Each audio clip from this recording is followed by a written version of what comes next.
오늘은 선악과를 먹은 이후에 하나님이 아담과 하와 그리고 뱀에게 주시는 말씀이죠.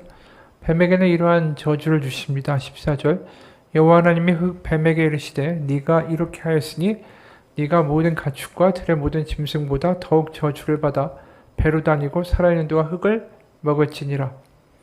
내가 너를 여자의 원수가 되게 하고 네 후손도 여자의 후손과 원수가 되게 하리니 여자의 후손은 내 머리를 상하게 할 것이요 너는 그의 발꿈치를 상하게 할 것이니라 하시고, 여기 보면 사람이 뱀과 원수가 되는 게 아니라 분명히 여자가 유난히 그 원수가 되고 또 여자의 후손들이 그 원수가 될 것이다 라고 말씀하죠.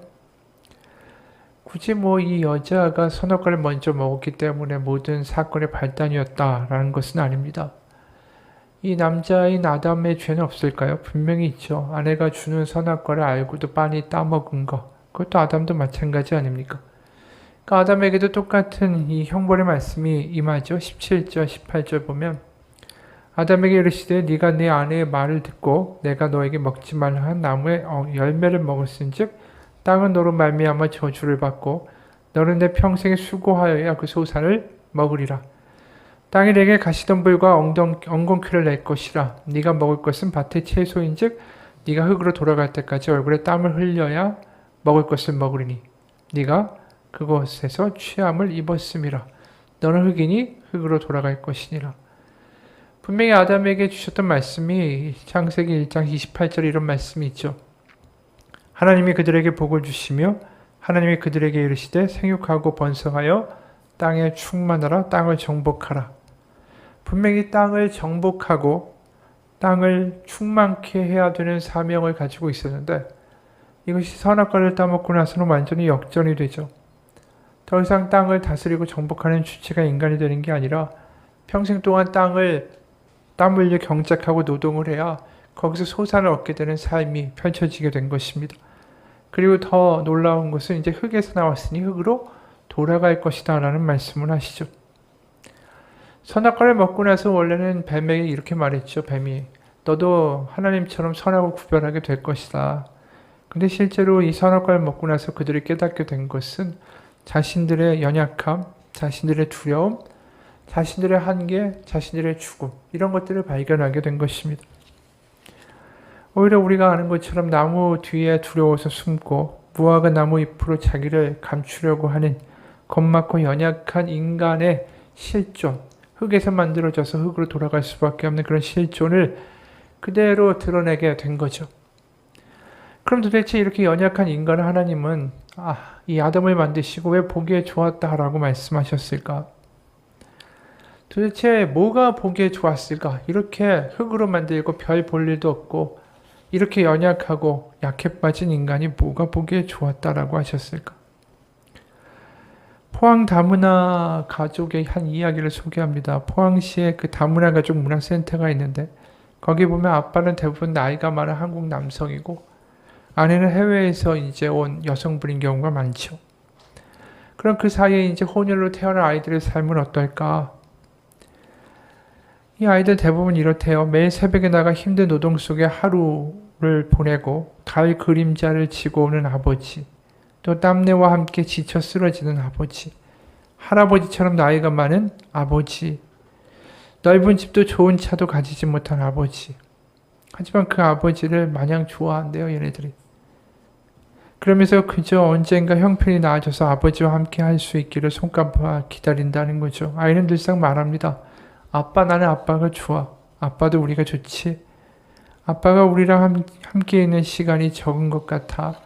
그래도 아빠는 우리가 좋잖아. 아빠는 나가고 우린 할머니랑 늘 있어. 하지만 우리는 아빠가 우리를 좋아하고 사랑하는 거 알고 있어. 지금이 아니어도 나중에라도 괜찮아. 그러니까 아빠와 함께하는 시간이 많아져서 함께 지내야 돼. 아빠 감사합니다. 이게 아이들이 쓴 글이라는 거예요. 아빠가 내 아빠라서 부족하지만 그럼에도 불구하고 좋다라는 거죠. 엄마한테도 마찬가지예요. 식당 주방에 쪼그려 앉아 온종일 설거지만 하는 엄마지만 친구들의 엄마처럼 하얀 피부를 가지지 못한 엄마지만 내 말도 잘 알아듣지 못하는 엄마지만 아이는 이 엄마가 마냥 좋더라는 거죠. 그래서 아이에게는 작은 소망이 있대요. 나중에 커서 엄마를 꼭 도와드리는 거. 그래서 어떤 아이 이런 글을 썼어요. 엄마, 그동안 많이 힘드셨죠? 그래도 잘 참으셨어요. 저도 잘 참았던 것 같아요. 그래도 잘 참으시고 기다려주세요. 지금까지 키워주시고 보살펴주셔서 정말 고맙습니다. 커서 꼭 저를 키워주신 은혜를 갚을게요. 커서 꼭 도와드릴게요. 사랑해요. 이 가정들이 돈은 없고 한국 사회에서 어떻게 보면 멸시받는 상황에 처해 있지만 이 아이가 아빠의 사랑을 알고 엄마의 사랑을 알고 엄마 아빠가 좀 부족하다 할지라도 그 아빠 엄마가 좋다. 내 엄마 아빠라 행복하다. 이런 말 하는 거 아닙니까? 이 아이들이 부모에게 하는 이 말이 다른 게 아니에요. 아이들이 완벽하고 아이들이 뭐 정말 공부를 잘하고 부모의 말을 너무 잘 듣고 이런 게 중요한 게 아니라 그냥 이 아이들이 자신들의 엄마 아빠가 내 엄마 아빠라서 너무나도 좋습니다라는 말 자체가 그 부모의 입장에서 보기에는 너무 아름답고 너무 귀하게 보이는 거죠. 하나님도 마찬가지예요. 우리가 완전하고 온전하고 근사하고 완벽한 행동을 하고 선행을 하고 하는 말마다 다 아름답고 이런 걸 기대하시는 거 아닙니다. 우리 다 부족하죠. 연약한 인간들이에요. 하지만 그래도 하나님이 내 아버지라 좋다라는 그 말을 하며 살아가는 믿음의 사람들을 하나님 보시기에 좋았다라는 거죠. 아담과 하와가 마찬가지예요. 아담이 그 땅에서 살면서 사실은 얼마나 연약합니까? 사실 자신이 몰라서 그렇지 하나님이 보시기에는 여전히 연약하고 흙에서 나왔고 두려워할 것도 많고 겁도 낼 것 많지만 하지만 그럼에도 불구하고 불안해하지 않고 천진난만하게 그냥 하나님의 안에서 하나님의 계시니까 하나님 안에서 그러고 살아가는 그러한 모습들이 하나님을 아버지라고 믿고 그 안에 살아가는 모습들이 하나님은 그게 보기에 좋으셨다라는 거죠. 하나님이 우리를 보면서 보시기에 좋았다라는 것은 우리의 외모나 우리의 탁월함이나 우리의 근사함이나 내가 하고 있는 행동이나 헌신이 아니에요. 하나님에 대한 전적 의존, 하나님에 대한 친밀함, 하나님을 아빠라 부르며 매일 나아가는 그 아이와 같은 마음, 그게 하나님이 항상 보시기에 좋다라는 것이죠. 앞서 말한 다문화 가정의 아빠, 엄마가 이 아이의 편지를 받아본다면 기분이 어떻겠어요? 하나님도 마찬가지입니다. 흙으로 만든 별 볼 일 없는 존재다라고 할지라도 하나님 아버지를 기뻐하고 그 안에서 살아가고 감격하고 감사하며 살아갈 수 있다면 그게 하나님이 우리를 만드신 이유라는 거죠. 그런데 그거와 가장 반대되는 게 뭐겠어요? 선악과를 먹은 거죠. 난 하나님 같은 아버지가 필요 없다라는 거예요. 내가 스스로 알아서 하겠다라는 거죠. 그 하나님께 대한 전적인 의존과 완전히 척기 반대가 되는 그러한 자리로 지금 선악과를 먹고 결국 선악과를 먹은 이 아담과 하와에게 하나님 어떻게 반응하셔야 될까? 생각해 보세요. 자식이 말을 안 듣는다고 해서 이 자식을 내다버리는 부모가 있겠습니까? 사실 궁극적으로 부모의 마음에 무슨 생각이 들죠? 이 아이를 어떻게 해야 바른 길로 이 아이를 더 좋게 만들어줄 수 있을까를 고민하는 게 부모의 마음 아니겠어요? 하나님도 마찬가지예요. 선악과를 이 아담과 하와가 먹었다고 해서 이들을 버리거나 저주하시는 생각이 아니라 어떻게 하면 이들을 다시 회복시키실까에 대한 생각을 하실 수밖에 없다라는 거죠. 그게 바로 뱀과 하와의 관계에서 드러나는 거예요. 14절, 15절. 여호와 하나님이 뱀에게 이르시되 네가 이렇게 하였으니 네가 모든 가축과 들의 모든 짐승보다 더욱 저주를 받아 배로 다니고 살아있는 동안 흙을 먹을지니라.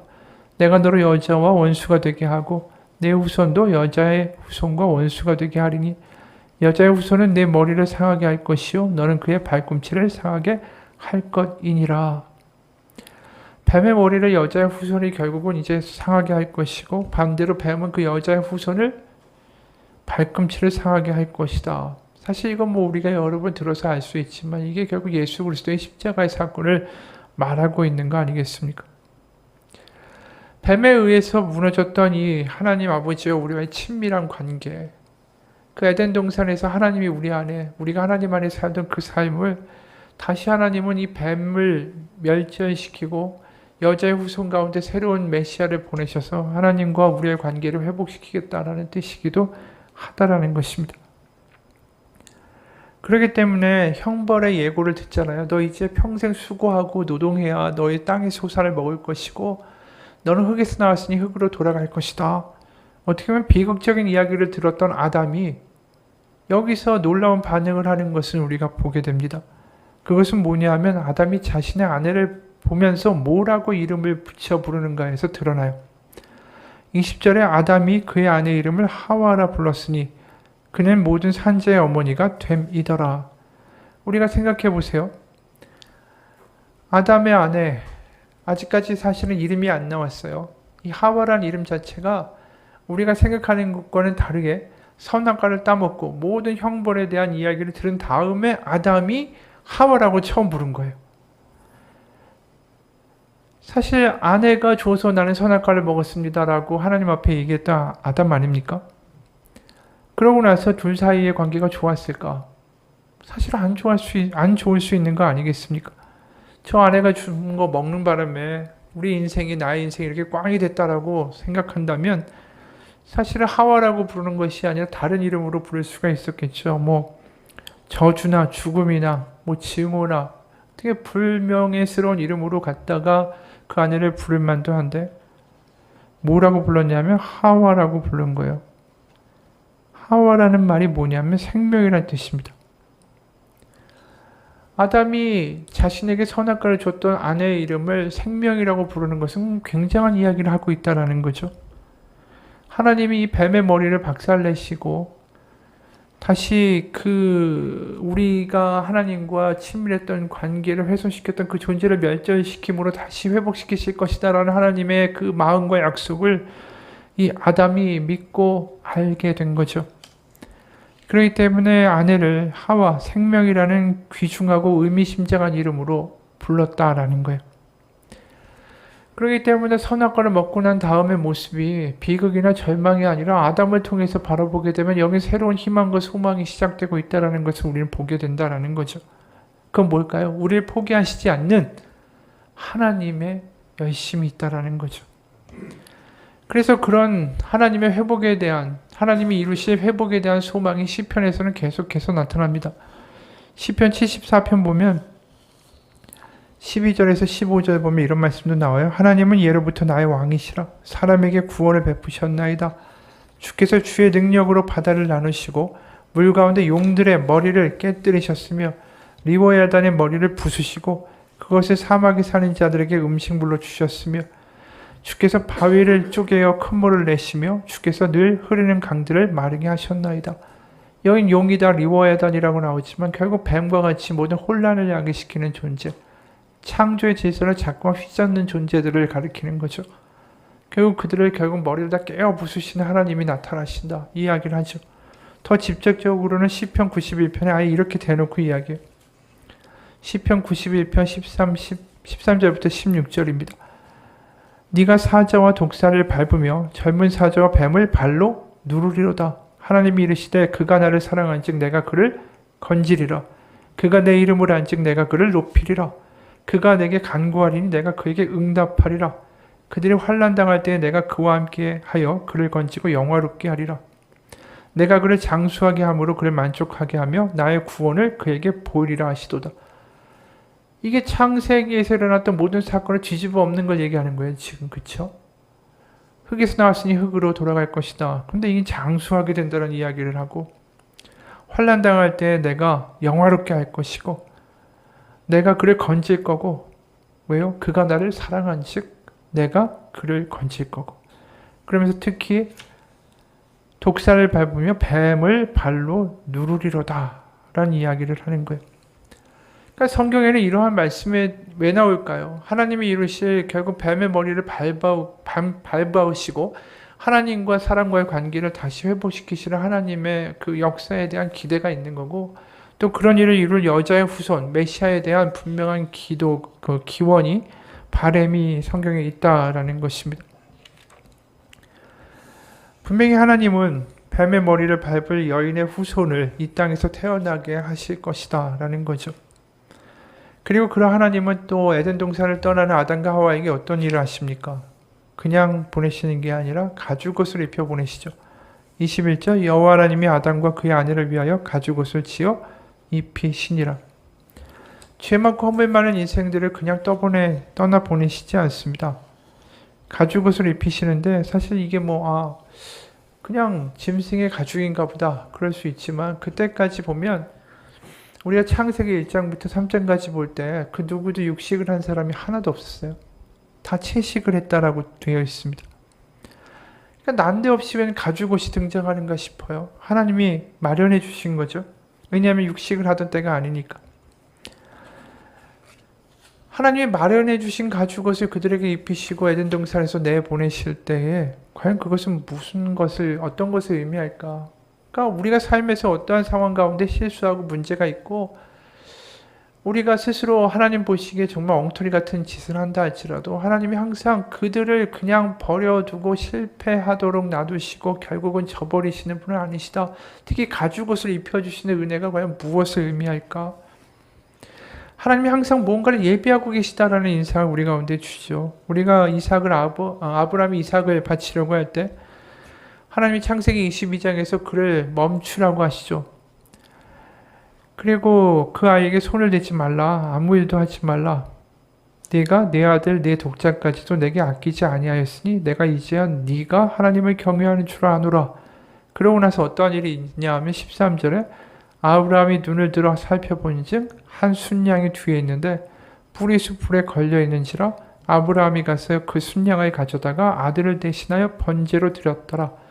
아브라함이 그 땅 이름을 여호와 이레라 하였으므로 오늘까지 사람들이 이르기를 여호와의 산에서 준비되더라 하더라.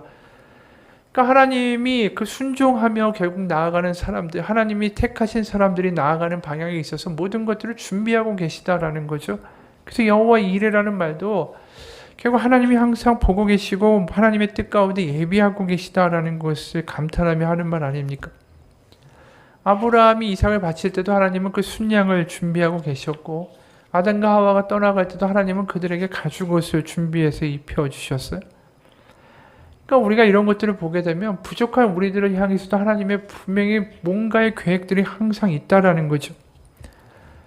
그래서 우리가 아는 것처럼 가죽옷을 입히신 하나님이 결국은 이제 예수 그리스도를 우리 가운데 보내시고 결국 우리 가운데 회복을 이루실 계획을 갖고 계시죠. 로마서 5장 8절에 보면 마치 아담과 하와 같은 이야기가 있어요. 우리가 아직 죄인 됐을 때, 우리가 아담과 하와 같이 지내고 있을 때 그리스도께서 우리를 위하여 죽으심으로 하나님께서 우리에 대한 자기의 사랑을 확증하셨느니라. 그러니까 하나님이 뭔가 항상 우리가 알지 못해도 하나님은 계속 우리를 위하여 뭔가 일을 하고 계시다라는 게 이게 믿음의 궁극적인 이야기예요. 왜요? 우리가 주도권을 갖는 게 아니니까. 항상 하나님이 우리를 위하여 뭔가를 하고 계시다. 하나님의 열심이 없으면 우리는 아무런 가능성이 없는 사람들이에요, 사실은. 내가 열심으로 하나님의 마음을 바꾸고 내가 열심히 행동을 가지고 하나님을 만족시키고 내가 어떤 뭔가를 해가지고 이 세상에 어떤 영향을 끼치는 게 아니라 항상 하나님이 열심을 가지고 부족한 나를 위하여 일하고 계시고 이루어 가시고 준비하시고 예비하신 그것을 이루어 가신 하나님의 열심이 있기 때문에 그것이 우리의 삶 가운데 복음이 된다는 거죠. 그렇기 때문에 우리 하나님 앞에서 내가 뭔가 했다라고 말할 수 있는 존재들이 아니에요. 내가 좀 근사하고 내가 하나님 앞에 뭔가를 했고 아니에요. 사실 하나님은 그거보다 더 놀라운 일을 하나님은 우리 가운데 늘 부족한 우리를 위하여 하고 계시기 때문이죠. 민수기에서 보게 되면 이런 일이 더 등장하죠. 민수기에 보면 이 출애굽하고 나서 이스라엘 백성들이 10가지 재앙을 보고 홍해가 갈리는 것을 보고 너무나도 대단한 걸 보잖아요. 그리고 광야에 들어가서 어떻게 합니까? 계속해서 하나님한테 불평하죠. 그러면서 애굽에서 괜히 데리고 나왔다. 애굽에서 데리고 나와서 왜 광야에서 우리를 죽게 하느냐. 계속해서 먹을 거 없다라고 불평하고 투덜거립니다. 그리고 이 시내산에 도착한 다음에 거기서 하나님이 주시는 계명, 율법과 십계명을 받죠. 그리고 거기서 한 1년여 정도를 머물다가 이제 드디어 출발하게 되는 거 아닙니까? 여러분 얘기했지만 민수기에서 출발하는 그 백성들이 광야에 들어가면 이제 다시는 하나님 앞에 불평 안 하고 근사한 사람들이 될 만한 그러한 사람들입니까? 아니죠. 똑같은 사람들이에요. 계명과 율법과 하나님의 십계명을 다 받았지만 그럼에도 불구하고 이들이 광야에 가면은 출애굽한 다음에 바로 했던 행동들을 또 하게 될 거라는 거죠. 왜요? 연약하니까, 부족하니까. 실제로 그들이 나가면은 똑같이 불평하고 똑같이 투덜거리고 똑같이 애굽에서 괜히 데리고 나왔다라는 말을 또 해요. 그거 하나님이 모르셨을까요? 아니죠. 그런데도 우리가 여러 번 얘기했지만 민수기 6장 24절부터 26절에 뭐라고 하셨어요? 여호와는 내게 복을 주시고 너를 지키시기를 원하며 여호와는 그의 얼굴을 내게 비추사 은혜 베푸시기를 원하며 여호와는 그 얼굴을 내게로 향하여 드사 평강 주시기를 원하노라. 이 이야기가 굉장한 이야기 아니겠어요? 축복받을 만하고 하나님의 얼굴빛을 비추어 받을 만한 자격이 있고 또 보기에 너무 이뻐가지고 정말 너는 내가 항상 내 얼굴을 너에게서 뗄 수가 없구나. 너무 근사하다. 이러한 사람들이 아니라는 거죠. 게다가 민수기 6장에 이르기 전에 민수기 5장에 보면 어떤 이야기를 하시는지 아세요? 민수기 6장에 축복이 나왔죠? 민수기 5장 6절 이스라엘 자손에게 이르라 남자나 여자나 사람들이 범하는 죄를 범하여 여호와께 거역함으로 죄를 지으면 또 12, 13절에요. 이스라엘 자손에게 말하여 그들에게 이르라 만일 어떤 사람의 아내가 탈선하여 남편에게 신의를 저버렸고 한 남자가 그 여자와 동침하였으나 그의 남편의 눈에 숨겨 드러나지 아니하였고 축복하시기 전에 안 좋은 얘기가 나온다라는 거예요. 지금 그들이 이제 시내산을 출발하면은 가늠하는 일도 벌어질 거고 6절에는 뭐라고 말합니까? 남자나 여자나 사람들이 범하는 죄를 범하여 여호와께 거역함으로 죄를 지으면 이들이 앞으로 나아가서 완벽하게 변화돼서 하나님께 죄를 짓지 않을 그러한 사람들이 아니라는 걸 이미 알고 계시다라는 것을 우리 민수기 5장에서 충분히 알 수 있죠. 그런 형편은 없는 짓을 할 거고 이들이 약한다라는 것을 이미 아시는 익히 아신 하나님이 그들에게 6장에서 뭐라고 하시는 거예요? 내게 복을 주시고 너를 지키시기를 원하며 그 얼굴을 비추사 은혜 베푸시기를 원하며 그 얼굴을 내게로 향하여 두사 평강 주시기를 원하노라. 이게 놀라운 거죠, 사실은. 그러니까 주도권이 우리에게 있는 게 아니라 하나님이 계속해서 이끌어 가시는 은혜였다라는 거죠. 출애굽도 마찬가지고 지금 에덴 동산에서 나가는 이들에게 결국 하나님이 선악과를 따먹고 나는 하나님 필요 없다라고 나오는 이런 사람들을 그럼에도 불구하고 가죽옷을 입혀서 하나님이 준비하신 그 옷을 입혀 내보내신 하나님이 결국 우리가 보는 구약에서 동일한 하나님이시다라는 것을 알게 됩니다. 근데 여기서만 끝날까요? 사실 그게 아니에요. 가죽옷을 입혀 보내시면서 하나님의 마음이 어떠셨을까? 우리는 분명하게 알 수는 없지만 예수님이 십자가에 못 박히실 때 어떠한 모습이었을까 생각해보면 여기서 또 놀라운 생각들을 하게 됩니다. 십자가에서 예수님이 죽으실 때 우리는 보통 십자가에서 이렇게 하의를 걸치고 십자가에 매달려 있는 조각들을 많이 보기 때문에 뭔가를 걸치셨을 거다라고 생각하지만 요한복음 19장 23절을 보면 이렇게 말씀해요. 군인들이 예수를 십자가에 못 박고 그의 옷을 취하여 네 깃에 나눠 각각 한 깃씩 얻고 속옷도 취하니 그 속옷은 호지 아니하고 위로부터 통으로 짠 것이라. 겉옷뿐이 아니라 속옷까지 다 나눠 가졌대요. 이게 뭘 의미합니까? 바로 예수님이 아무것도 없이 벌거벗긴 채로 십자가에 못 박혔다라는 것을 의미하는 거예요. 우리가 예수님이 굳이 우리의 죄를 위하여 죽으셔야만 했다라고 한다면 여러 가지 방법이 있지 않았을까요? 왜 굳이 십자가여야만 했을까? 왜 굳이 벌거벗음으로 거기서 매달려 죽으셔야만 했을까? 그런 생각을 우리는 하게 된다는 거죠. 근데 우리가 창세기를 보면서 이런 생각을 역으로 하게 돼요. 사실 모든 걸 다 벗겨져서 세상 가운데 내팽개쳐지고 수치를 당하고 모욕을 당해야 될 것은 사실 아담과 하와가 아니었는가라는 거죠. 근데 왜 아담과 하와 대신에 정작 하나님의 아들 예수 그리스도가 모든 것을 헐벗은 채로 십자가에 못 박아 죽임을 당해야만 했을까? 이사야 53장에서 이런 말씀을 하죠. 4절과 5절 그는 실로 우리의 질고를 지고 우리의 슬픔을 당하였거늘 우리는 생각하기를 그는 징벌을 받아 하나님께 맞으며 고난을 당한다 하였노라. 그의 찔림은 우리의 허물 때문이요 그의 상함은 우리의 죄악 때문이라. 그가 징계를 받음으로 우리는 평화를 누리고 그가 채찍에 맞음으로 우리는 나음을 받았도다. 결국 하나님이 이 가죽옷이라도 입혀 내보내는 이 아담과 하와를 위하여 결국은 그 여자의 후손 메시아 예수 그리스도를 보내시고 정작 아담과 하와가 헐벗고 내쫓겨야 되는 모든 징벌을 지금 예수님이 몸소 다 받고 계시다라는 것을 우리에게 보여주는 거죠. 우리가 오늘 창세기를 보면서 그런 생각이 들어요. 창세기를 처음 읽으면서 우리는 뭘 보게 되냐면 부족하고 패역하고 때로는 교만하고 근간도 없이 이렇게 바람 들어가 있는 이 부족한 인간을 하나님이 포기하지 않으셨구나. 그리고 그 포기하지 않으시는 하나님의 열심이 구약의 끝까지 이어지는 하나님의 이야기겠구나. 그리고 그 결정이 바로 예수 그리스도의 십자가와 부활의 사건으로 이어지겠구나라는 것을 알게 되는 거죠. 그 성경을 뭘로 어떻게 읽어야 하는가? 이걸로 읽어야 되는 거예요. 왜냐하면 성경의 시작이 이렇기 때문에. 왜냐하면 우리가 생각하는 우리를 저주하고 늘 감시하시고 잘못하면 냅다 갖다 지옥에 넣어버리는 하나님이라면 아담과 하와에게 이렇게 하실 수가 없죠. 그리고 아담이 하는 말이 뭐예요? 아내의 이름을 지으면서 생명이라고 부르지 않습니까?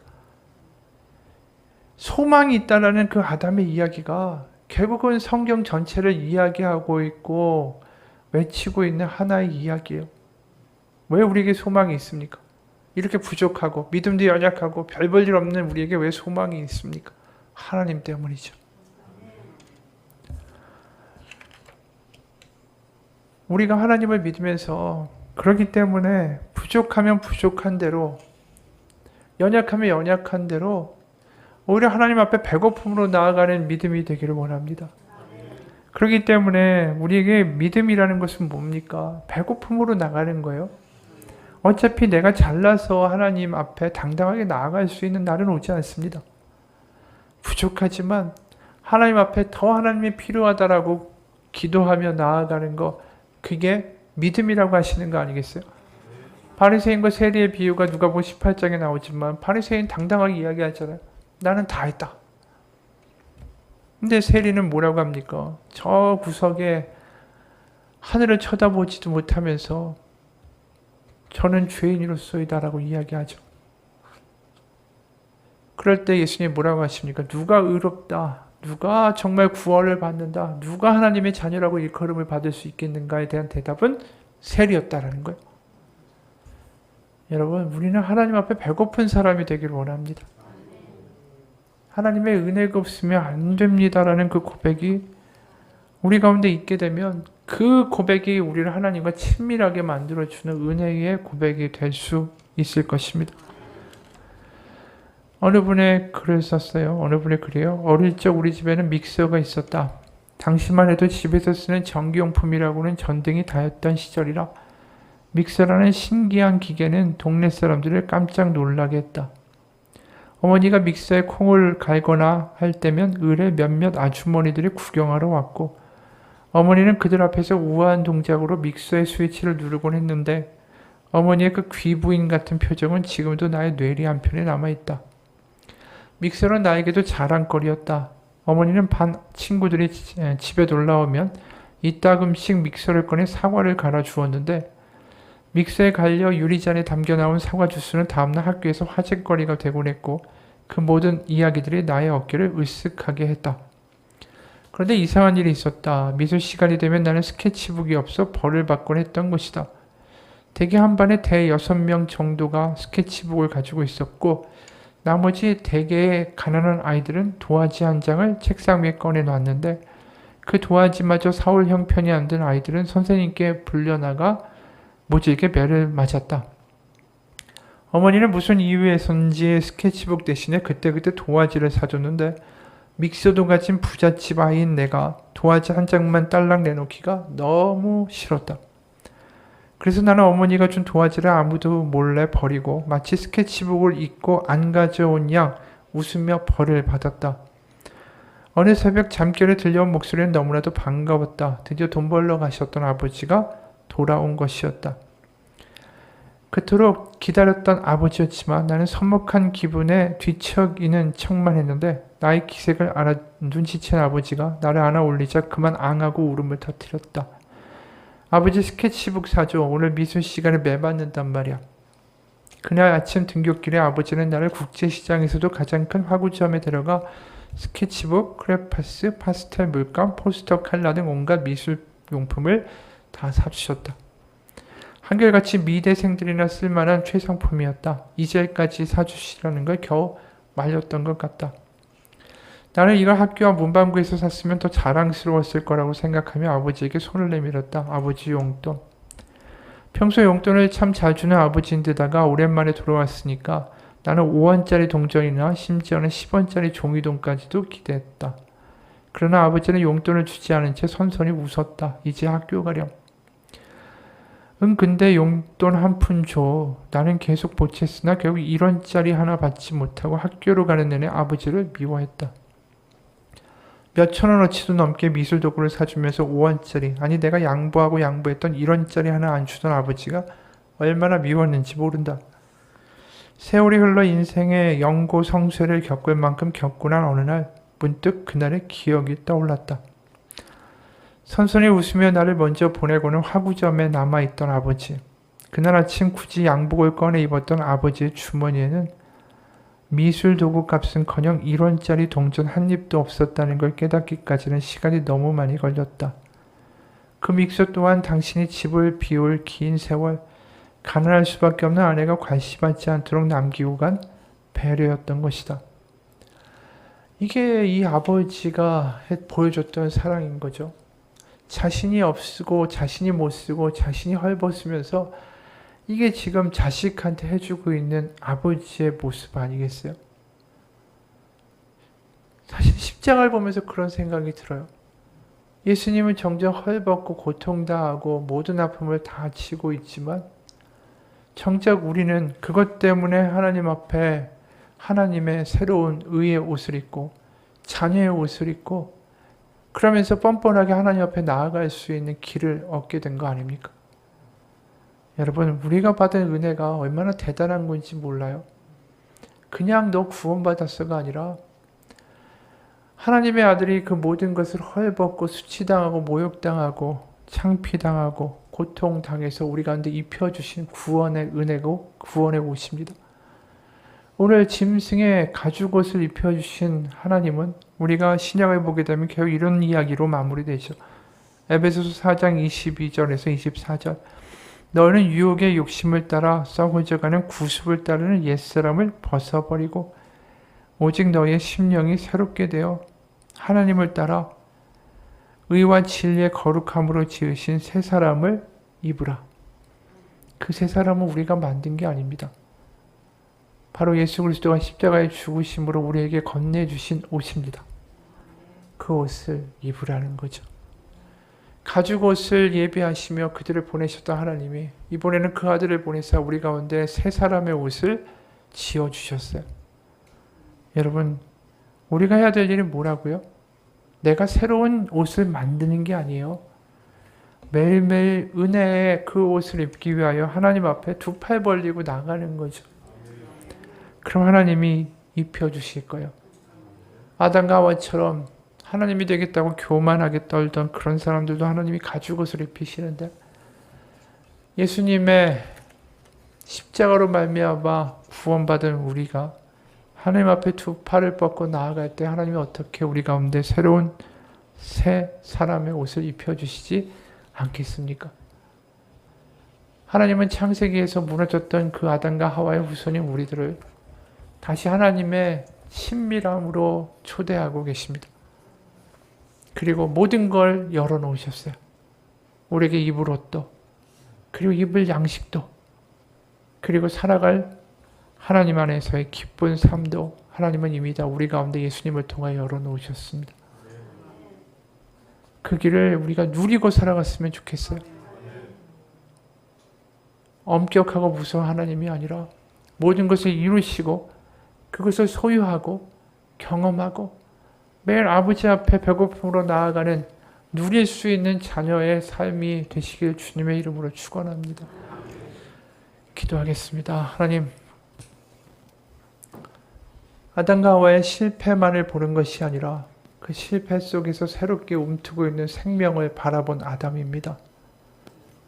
그들이 망했고 실패했고 두렵고 겁나고 이제 노동과 힘든 삶을 살아야 하지만 그곳에 싹트고 있는 하나님의 생명을 아담은 보았습니다.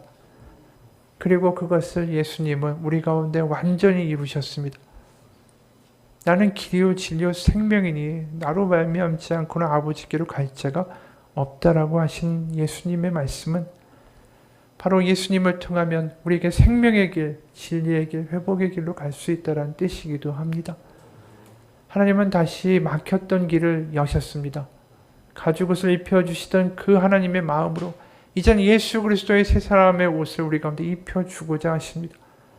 그 옷을 매일매일 기쁜 마음으로 두 팔 벌리며 어린아이와 같이 하나님이 입혀주시는 옷을 입으며 빛의 갑옷을 입고 새 사람의 의의 옷을 입고 하나님 앞에 감사하며 감격하며 하나님이 나의 아버지가 되시는 것을 누리며 살아갈 수 있는 우리의 믿음이 되게 도와주옵소서. 살아계신 우리 주 예수 그리스도의 이름 받들어 기도합니다. 아멘. 같이 기도하겠습니다.